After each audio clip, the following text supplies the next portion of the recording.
on the speakers, ayy. This shit feel nostalgic, ayy. Feel like I was Frank, ultra from the palette, ultra from the aura, ayy. Shine like ultraviolet, ayy. You should back up from me, cause I tend to get violent. Say I'm going easy, yeah, I'm finna. I tend to get violent. Anime, we have everybody's attention, please. We are now boarding the Brothership, the only place in outer space where the nerds come for the content and the culture. As always, we are your hosts, the co-captains of the cool kids, aka Gang Kai's favorite guys. And let us never forget, the deadliest backward in the podcasting industry, preaching the good word on all things nerd. 'Tis I, the frozen one, Mr. Matthew Porter, aka a tall glass of gin, woo, and juice, here with my bro pilot, my pod tonic life partner, the scholar of Planet Sadala himself, Mr. Troto Trav.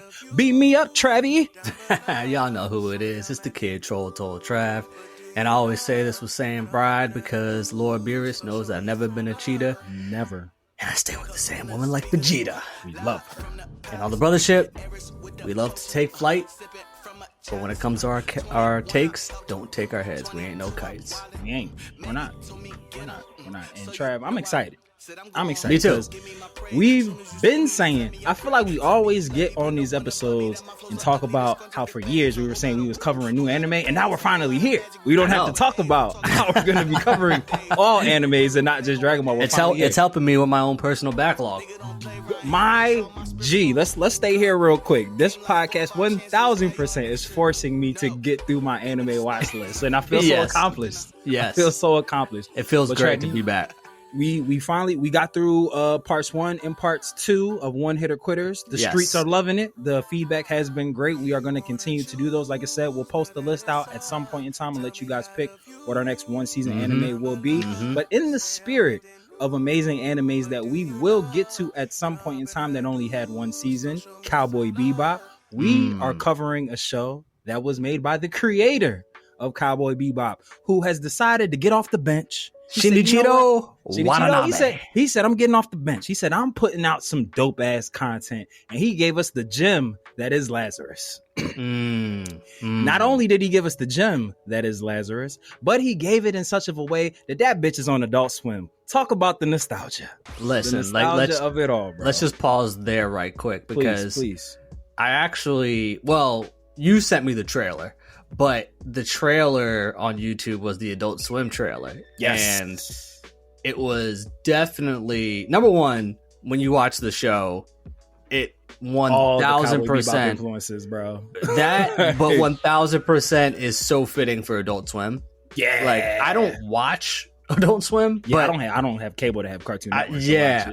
But this would fit perfectly in the late night Toonami slot.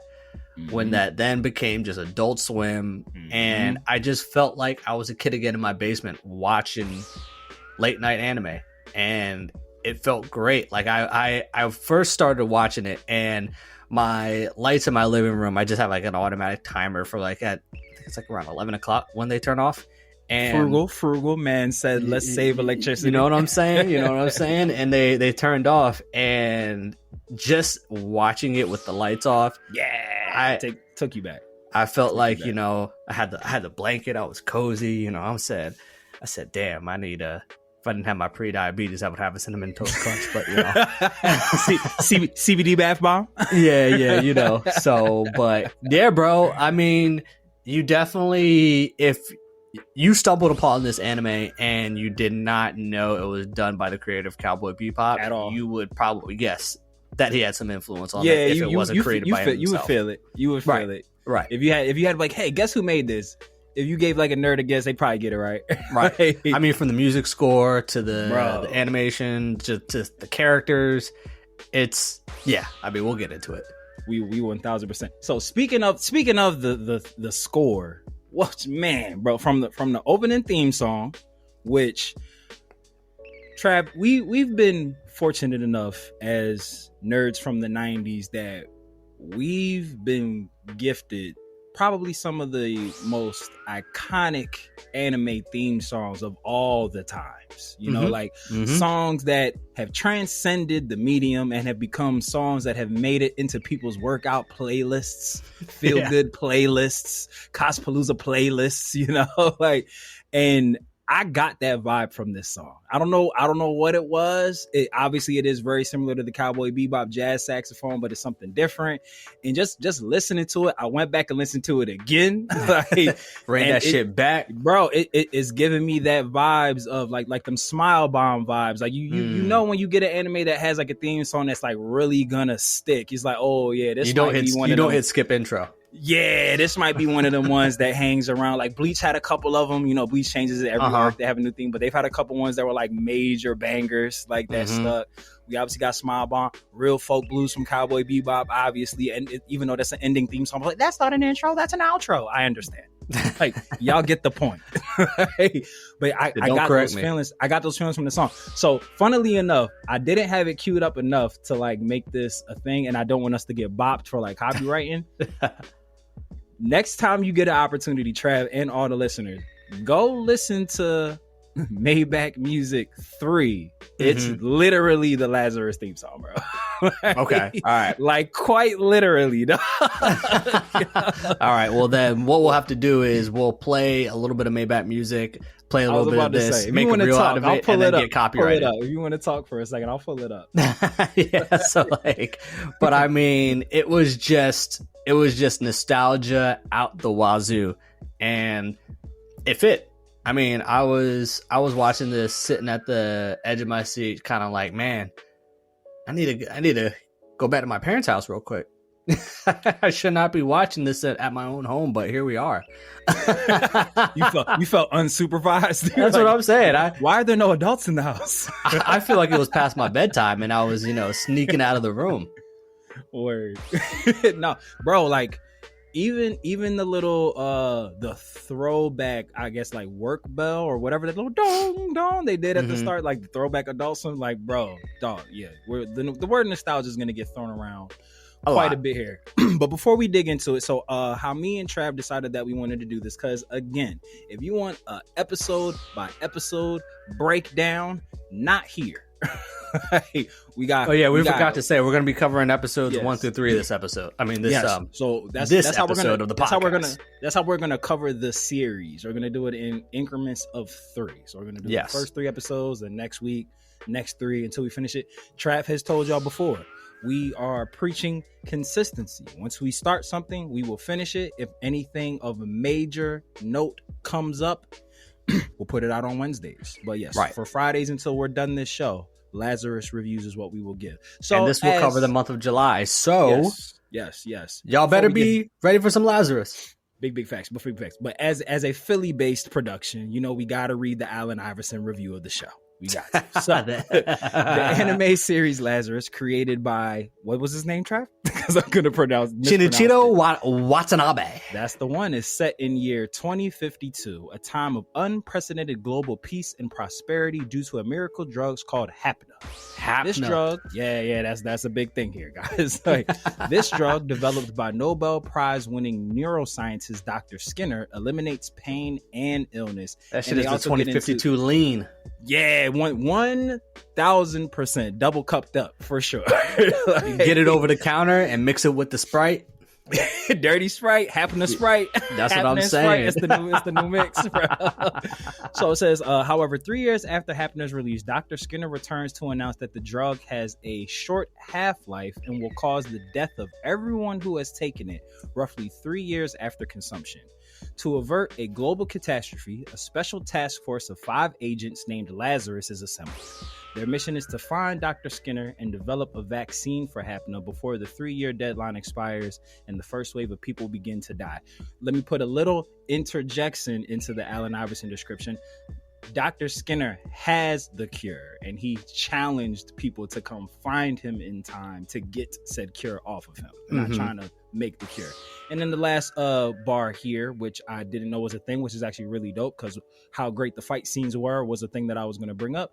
The series follows the Lazarus team composed of diverse individuals as they race against time to save humanity from Dr. Skinner's deadly creation.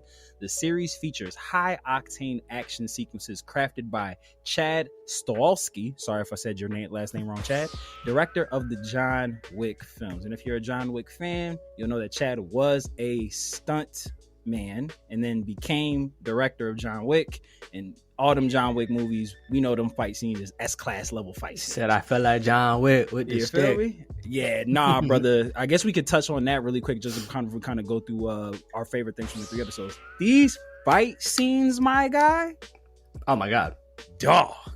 Like, I saw somebody put a comment because I had, when I was looking for so, you know, because we don't freestyle everything, we do some prep work here. When I was looking up some pre shit on YouTube of points I wanted to talk about from the episodes, I had seen I guess YouTube has the first episode out for free. Adult Swim put out the first episode out. If you don't have, everybody watch Max. that then. By the way, it's on Max. HBO Max. They change it all the time. I don't know what it is this and week. Look, real quick, I know, you know, we do preach inclusivity, we preach preference of what you want is what you want, but watch the English dub for this.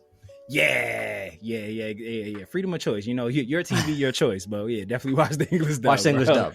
It's lit. But what I was gonna say, what I was gonna talk about John Wick fight scenes. Oh, I had seen a comment from someone on a YouTube video where they was just like, I don't really know what I'm thinking, but if they ever do a live version of Nightwing DC, they was like, I need him to move just like Axel.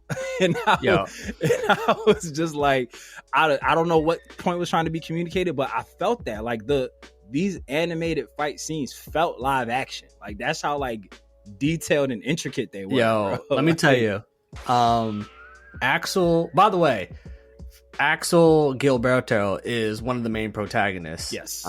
We'll get into exactly him and his crew. The nitty and the gritty. But he's definitely feels like the seed of Spike. Yeah. Who was like trained Spike's grandfather. Who was trained by Eddie Gordo from Tekken. 1000%. The way that he just be kicking and moving. But real quick though, because I did want to talk a little bit about this and you mentioned just, you know, in the overview, in the Allen Iverson overview, but I already feel like this is going to be one of those animes that have a deeper meaning, and the messaging at the end is going to hit you in the feels in a way, because I am initially with the whole concept of, so Hapna, this drug is basically an over-the-counter drug that is cheap, easily accessible, and people use it as a painkiller, but then also people have started to use it as a drug where they mix it with their drinks and it gives them a nice buzz.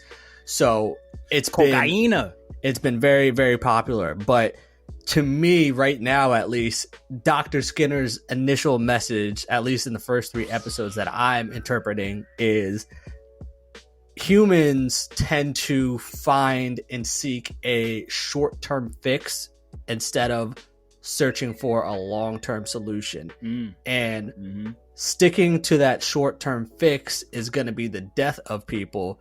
And the Hapna drug is almost a representation of that, because they have 30 days before the first user of Hapna die from it, because it has some sort of I don't even want to say nutrient, but there's something in there that stays within the system, which after these 30 days people are going to start dying from it.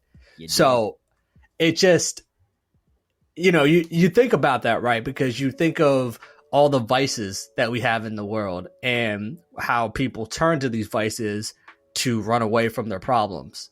And that's what I'm getting initially from just this messaging that Dr. Skinner is putting out. But I know there's going to be more to it. So I'm kind of like, all right, this is how we're starting off.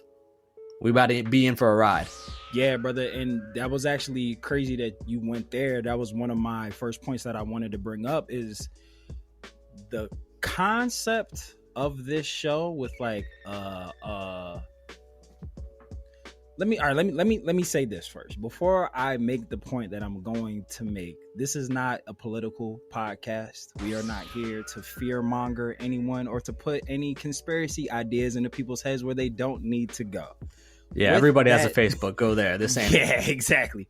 With that said, I will say, in today's climate, giving like us coming out of COVID and everybody's conspiracy theory, to make a show about a vaccine that everyone had to take that ended up being like, gotcha, bitch, you should have paid attention to what we put in your veins. I thought that was a very bold choice. Yeah, yeah, because we often talk about, like, and we've talked about this on mic, off mic, our friendship group, like, there's only but so many movies about robot uprisings that we can make until we start looking at why the fuck are we putting all this smart technology into our cell phones. Like there's only so many Jurassic Park movies that we can see before people in real life start to think maybe y'all shouldn't be bringing back extinct animals in real life. Like, there's only so many times that Vin Diesel and Tyrese can go to Dubai or space before we start saying, hey, maybe they should be the CIA. Maybe that crew should be hired. Exactly. You know what I'm saying? Exactly. No, see, that's why we bros, we vibing. So it's like La Familia. For an anime to talk about a miracle cure that not many people knew where it came from, that was manufactured, that people took as, like you said, a quick fix. Some people are using it inappropriately. They're not using it for what it's supposed to be used for. And then for that then to end up being like what is potentially going to turn into like a genocide of the human race is like, we got to a place where people are finally starting to forget about the vaccine. So for this show to come out, which is kind of like, I can see where like the conspiracy theorist tinfoil hat people are like, I knew it. Right. I knew these vaccinations were gonna and then to like double down on that, it even touches on the corruptness of pharmaceutical companies. Big pharma. Exactly, bro. So I'm sitting there watching these first 3 episodes and I was just like, this was a bold choice. This was a very bold choice. And you see in the first episode how Hapna hasn't only affected just people in Japan, but you see the scene where they talk about the New York Stock Exchange, how stock is plummeting.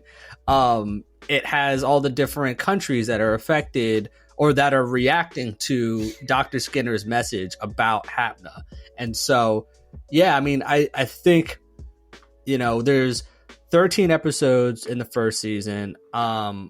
Listen, I haven't read ahead to know anything. I legit just watched these 3 episodes. I'm enjoying like this. Same.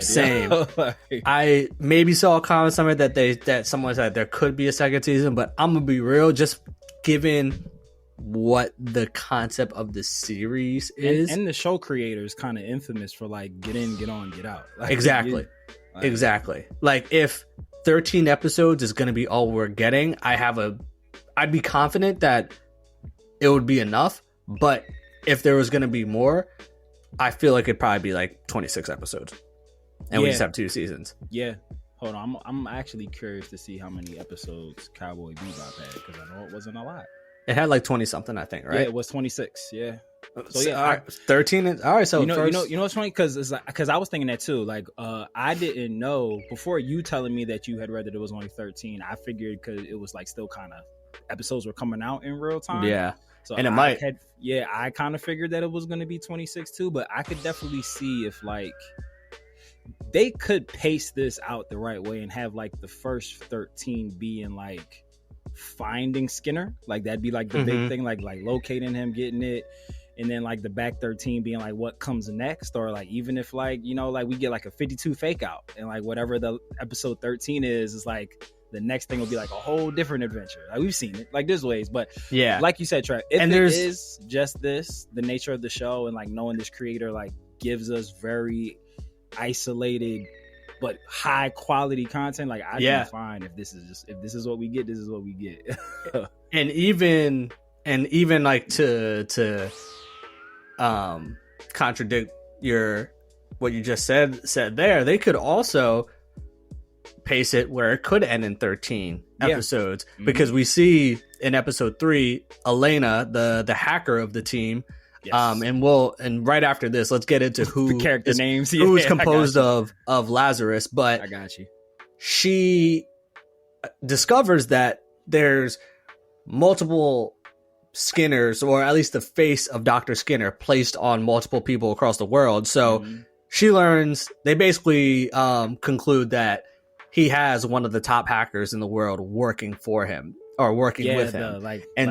Elena's like equal in terms of like the best hackers in the world, or like exactly parallel. So it's like if we're already on episode 3 where they're kind of like finding the first clue, and let's say there's not, additional, I mean, there's going to be additional twists and turns, but like the twists and turns that would force you to go to a second season, I could see it still being ended in 13 episodes. You know what could be a good example, and obviously it's a bad example because shitty execution, but like for any of my Finding Neverland fans out there, like it could have ended after season 1. And you would have been fine. Like, them escaping the orphanage, like learning about the bigger world. We could have been cool, but then like season 2, once they got out of the orphanage and escaped, spoiler alert, I guess, showed over shit. It said ding, ding, ding, ding, ding. Damn it, man. So, Mikey, in the edit for this episode, you could put a little spoiler sounder before I just give the plot of Finding Neverland. Boom, boom, boom. Yeah, just throw I don't know why I there, made bro. that sound. You know what? Clip that. That's the new sounder now. Yeah, I don't even know what that was supposed to be. Boom, boom, boom. That's going to be our warning when spoilers are on the way.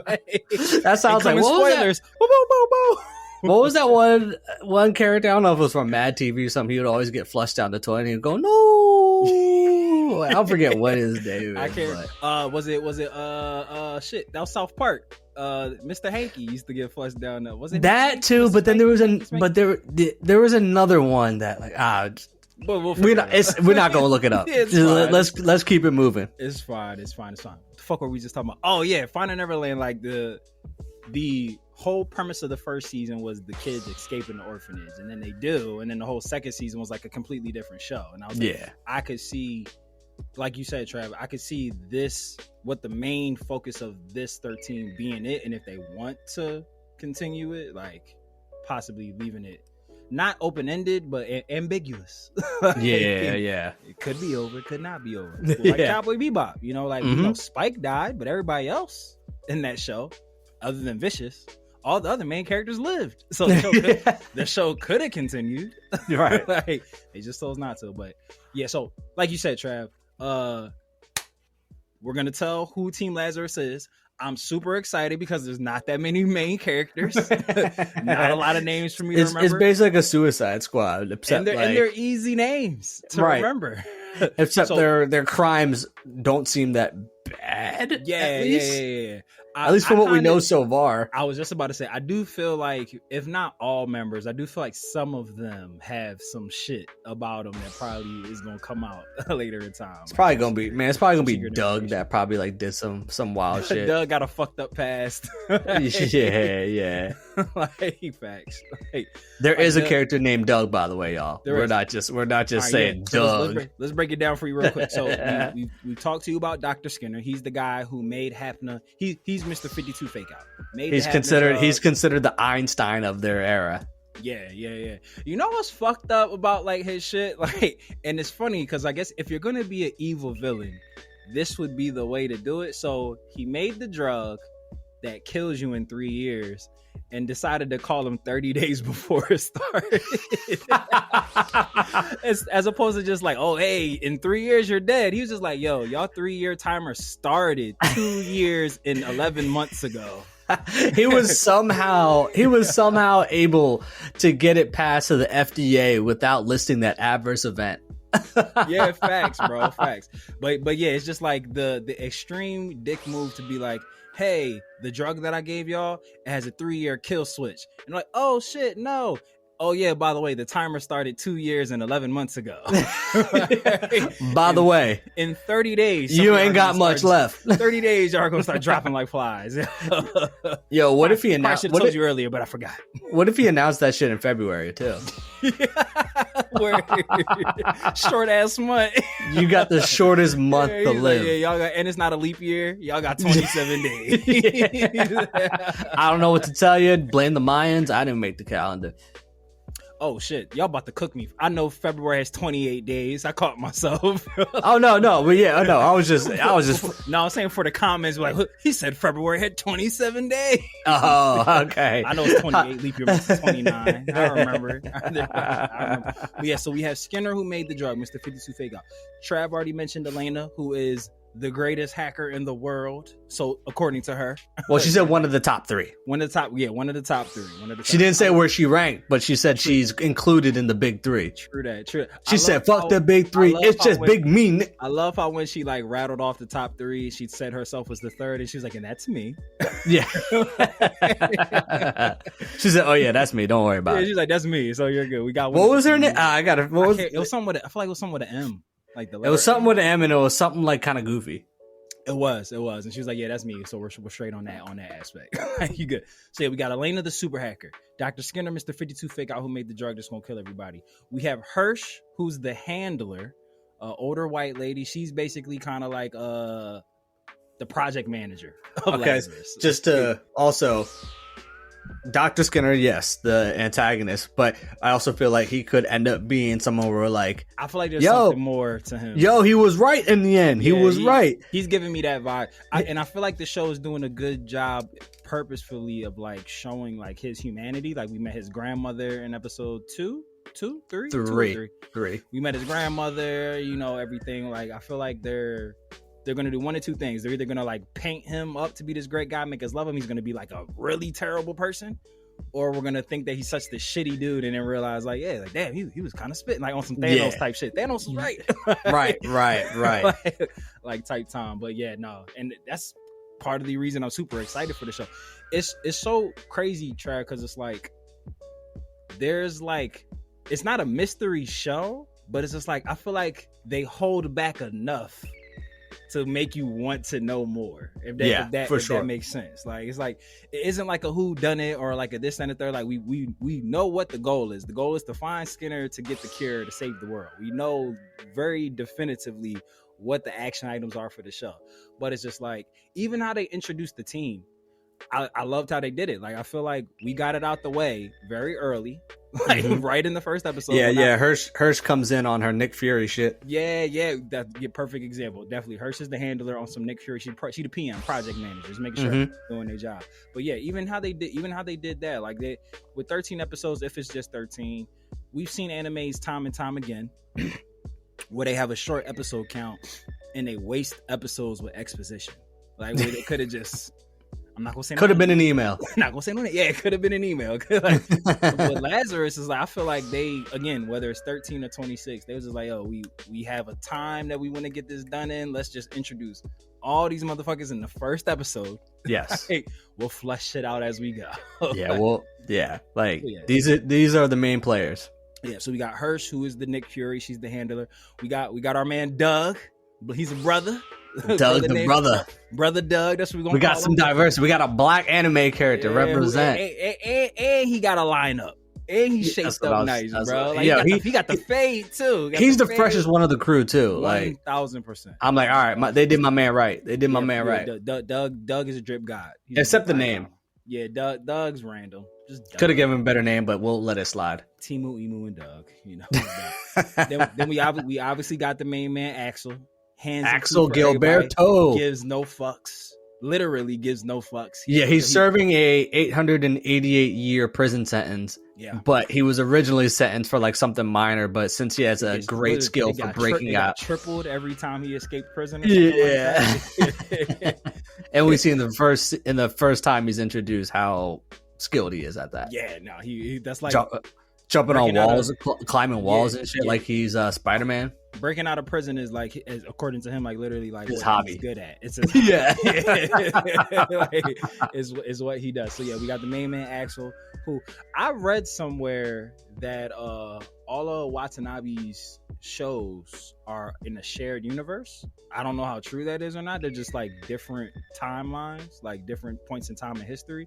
I mean, this is definitely in the future of the Cowboy Bebop timeline. That's what I'm saying. Like, so it's like I wonder if it like goes across. Like, I wouldn't be surprised if like Axel's like the great grandson of Spike Right. or some shit. Like, like or we learn like something like that. But yeah, So, yeah, I heard my old man died in a gunfight. yeah, something like I never met my grandfather. He died before I was born. Yeah. We learned Spike had like a secret kid off. Him and Julie had a secret kid off the books. Like something like that. Yeah. So we got the homie Axel.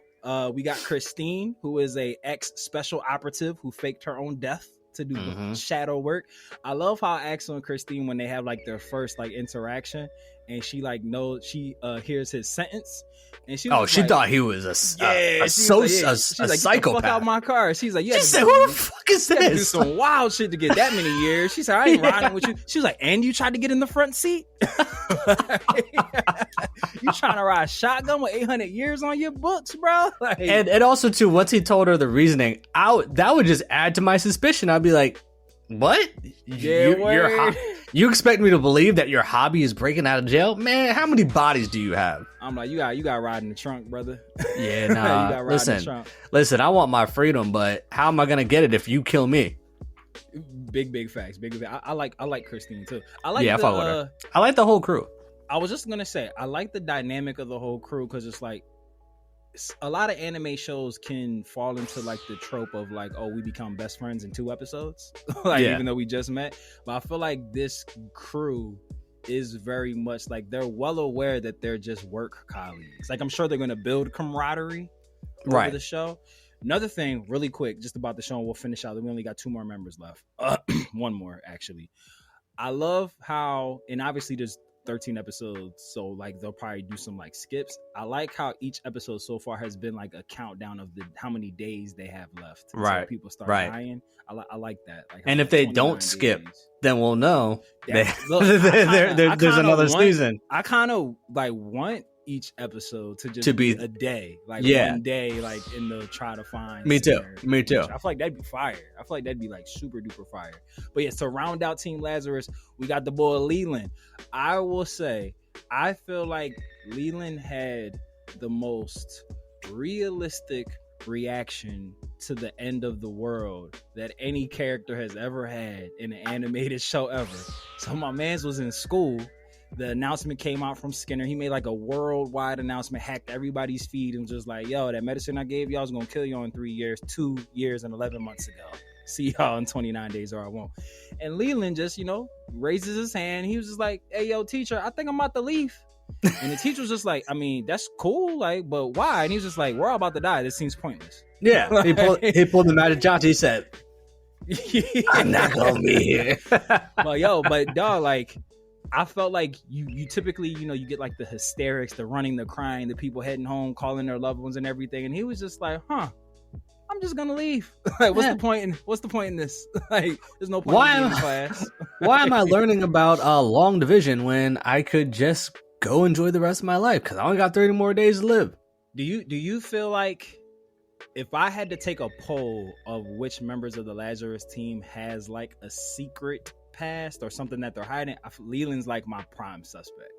Like, I feel like it's too chill. Like it's too chill, and he's too young to be recruited by her for this type of mission. I think he's 16. I think something like that. I mean, he's in high school. Yeah, he's in high school. So it's like I feel like I'm not saying homie's a sociopath and be out here like torturing motherfuckers in his basement.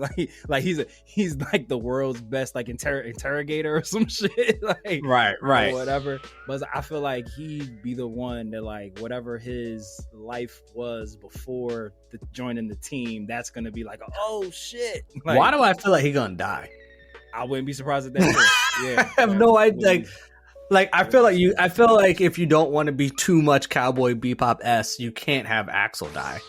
Yeah, you definitely can't kill Axel. Like, like that just seems too like too on the too nose, spiked. especially like with which is something that I hope they get into in these 13 episodes and or a continued season. Like his whole thing that he feels like he's protected by luck and he's immortal and can't die and everything. Yeah. I feel like to have established that so early in the show to then kill him is like such a you telegraph the shit out of Right. that.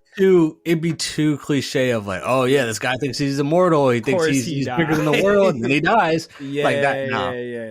Keep him immortal. Keep him larger than life. And going back to like you were saying, like even though it wasn't stated as such, that does feel like a direct metaphor for Spike Spiegel, because like he was very unkillable until he wasn't. Like they tried to off him off mad times, and he just had like 9 lives. My man ran them out. So I definitely think Axel shouldn't die. Damn, that's gonna fuck me up if Doug died.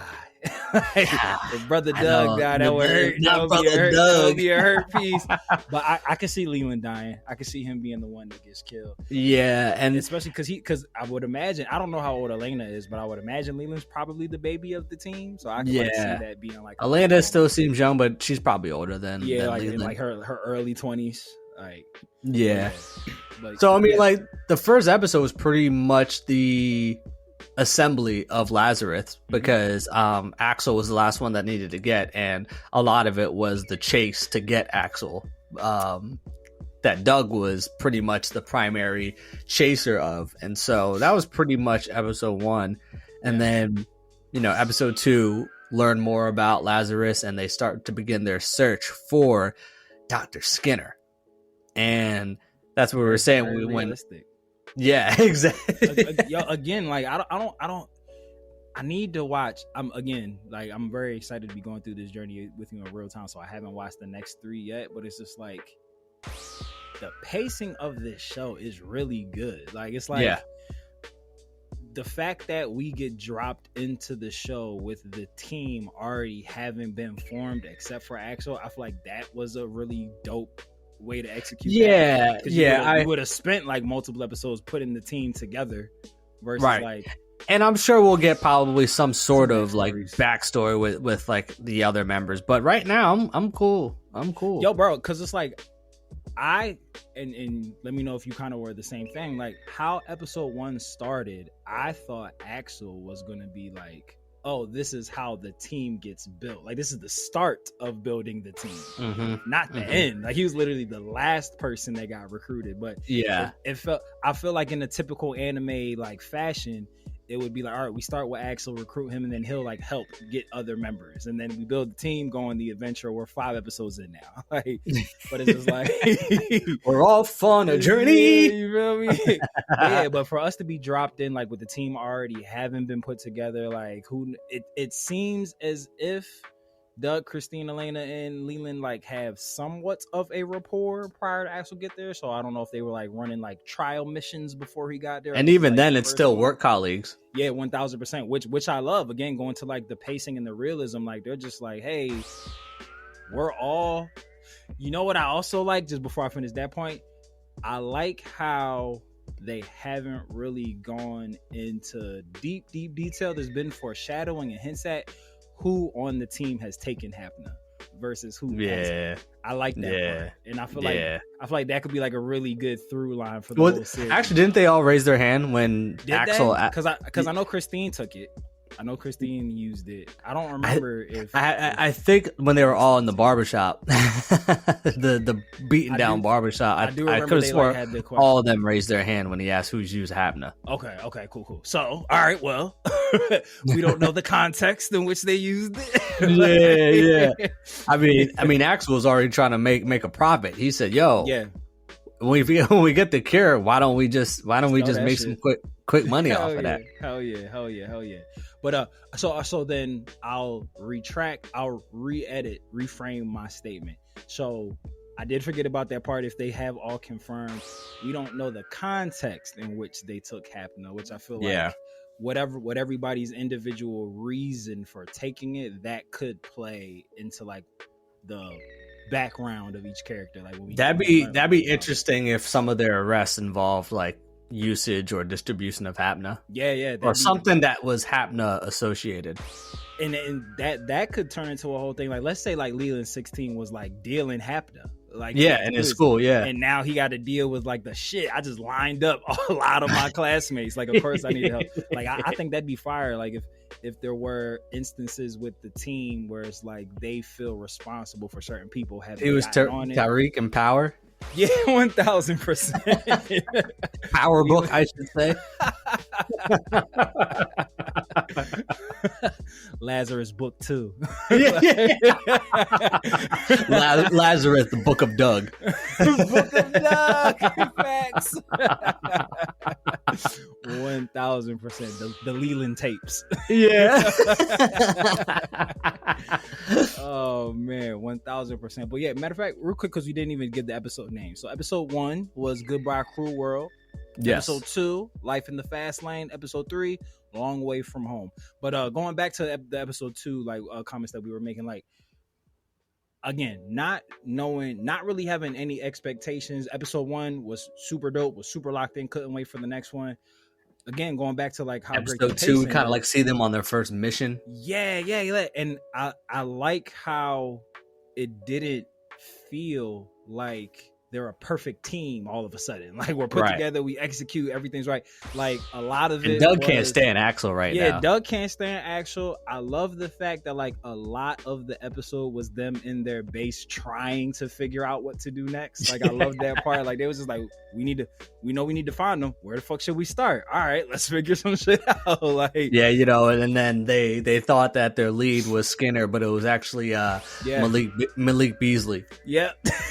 Nah, it was this bull Kobayashi, because he there was a debt collector after him, and then there was other people that thought he was Skinner, and but he was just a guy in debt that owed the wrong people money, and thought that Hapna was an overdose of Hapna would take his life, and it didn't, and he just had a group of Russians, Mexicans, and Lazarus going after him. So hate to be you, buddy. I have a soft spot in my heart for like the con drug dealer with a heart of gold. Like, I feel like you always get like these shady ass, like, yeah, I'm a piece of shit, but if it behooves me to help the good guys, I'll help. Like type characters. Like, Kobayashi was the dude from the gambling commercial where he misses his daughter's birthday party because he was in the casino all night. 1000%, bro. that commercial was intended to like raise awareness and like give you the hotline for gambling, but that shit is funny as hell. Kobayashi's the fat Russian vampire from Blade 2 that got away. And Blade was just like, I'll be seeing you later. And then came back and got him at the end. Yeah. That's him, man.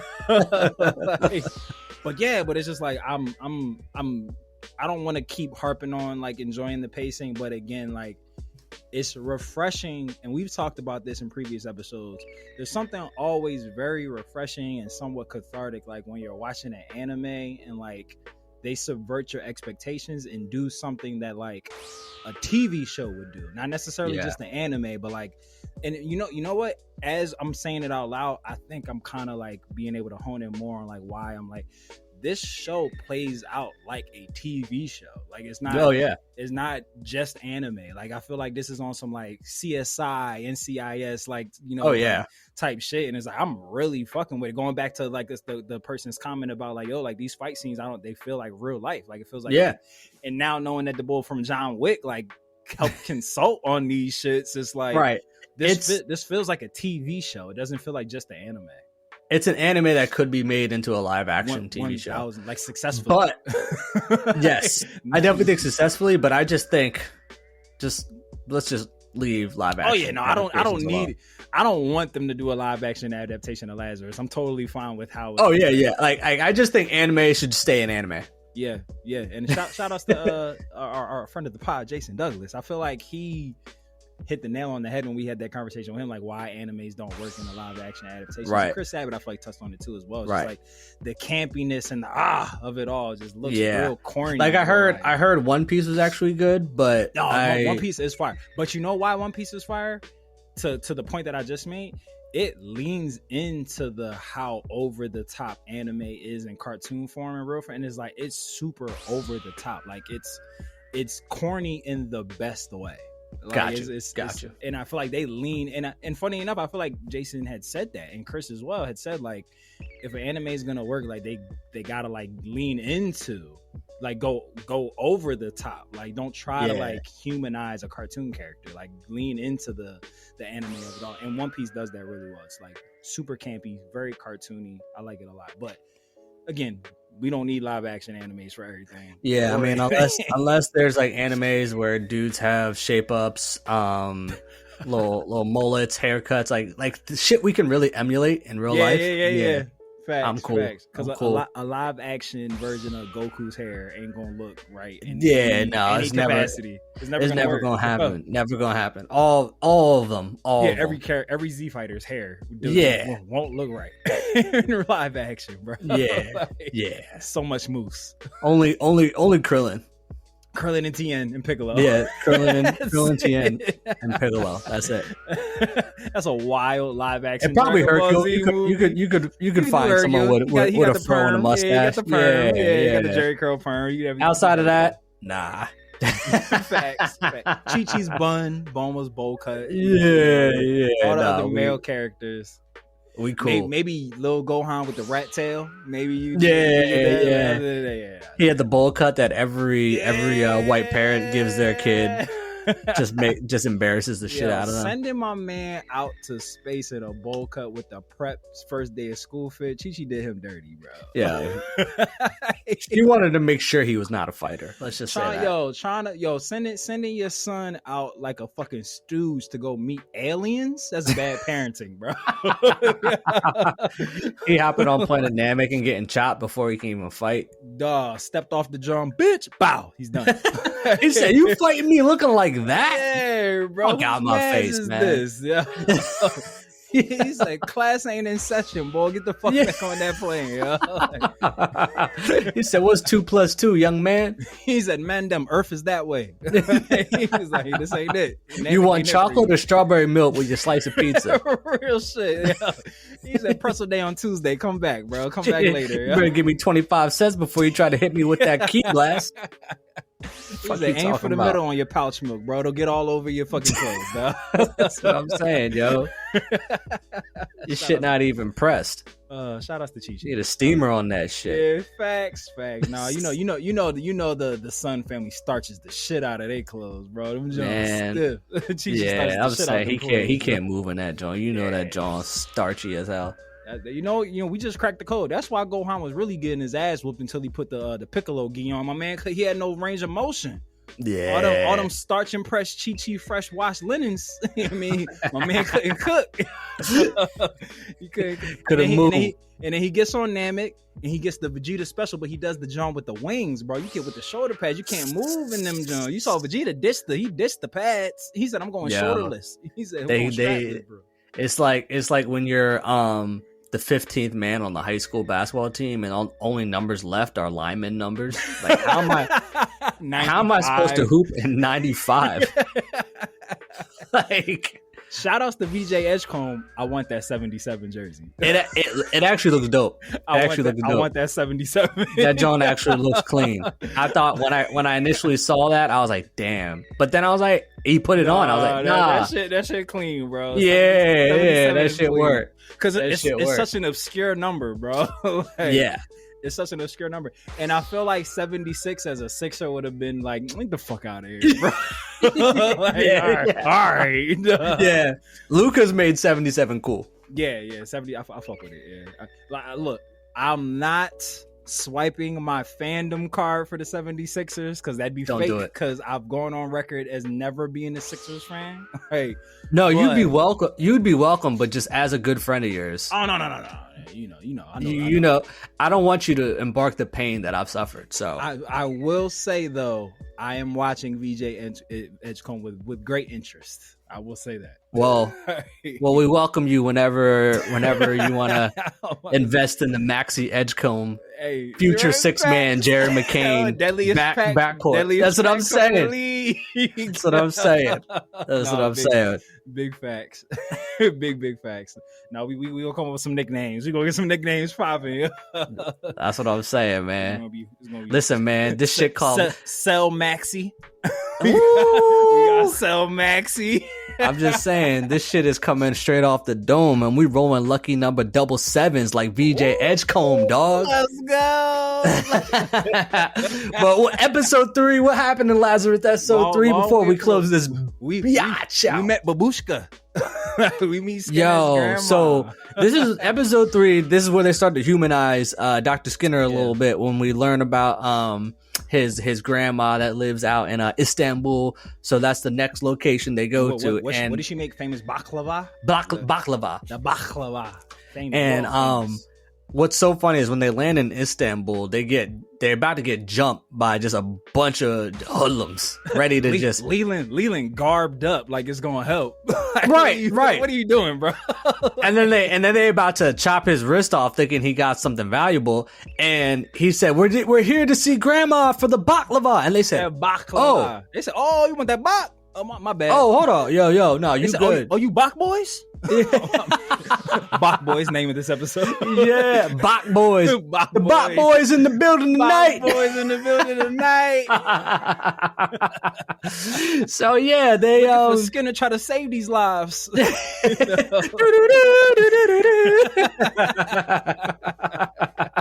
Speech. Hey, Doug.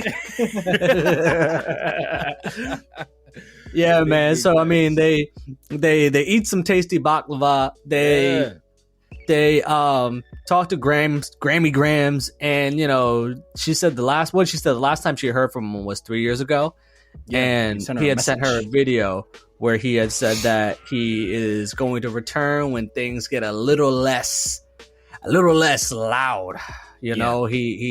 But in this, at the end of the episode, Axel finds a camera. I love his deductive reasoning, how he's just like, oh, he's not really too concerned about what's going on over here. He must know what's going on over here. Cameras. So Skinner is on his catch me if you can type shit. Like, big okay, action. Like, I see y'all coming after me, so let the Skinner games begin. DiCaprio. Yeah. He on the run. Yeah. But I mean, I don't know about you, Matt, but I feel like I can only watch Lazarus now after 11 p.m. at night. Oh, you can't watch the show at daytime. It has to be like after we finish recording, I'm about to go watch this. And then tomorrow I'll watch what we're doing 4 through 7. So I'll do I'm 1,000% when we get out of here. Yeah.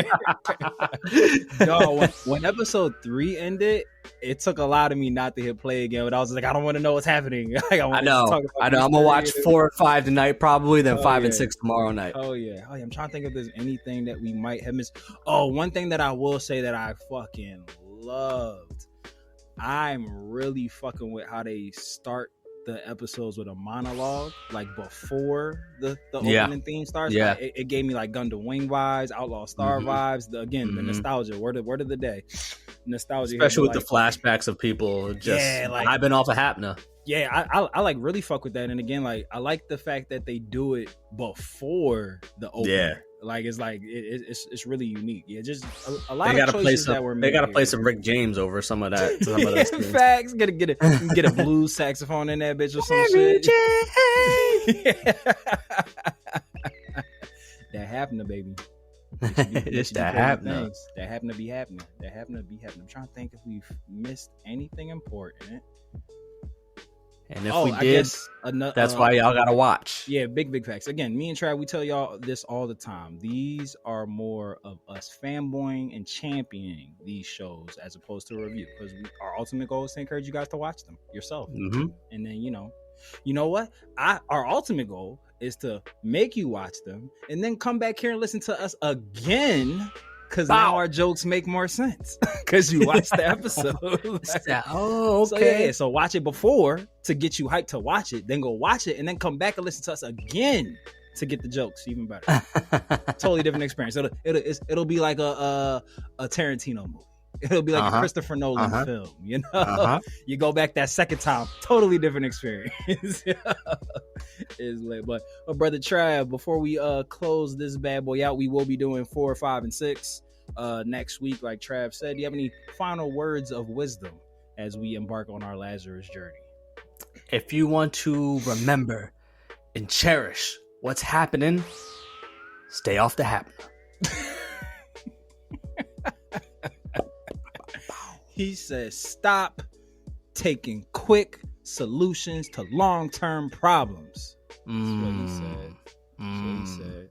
That's what I'm saying. You feel me? You feel me? Mm-hmm.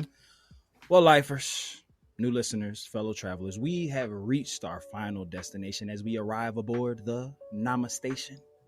But you know the journey never really ends, and we know that we can't change this world without you. So, lend us your vibes by way of likes, listens, reviews, and subscribes. And the easiest way that you can do that, and how you can also support our sister Star Wars podcast featuring yours truly and super producer Mikey, and Here Are You Okay, a Star Wars podcast, is by clicking the all-powerful link tree of might in the episode description below. And just like the North, always remember, whether you watch it or you read it, we all still need it. So open up your nerd eye, point it to the sky, and we will see you next time aboard the Brothership. See you soon, Space Cow people. Yodan Ray. Later, nerds. Peace.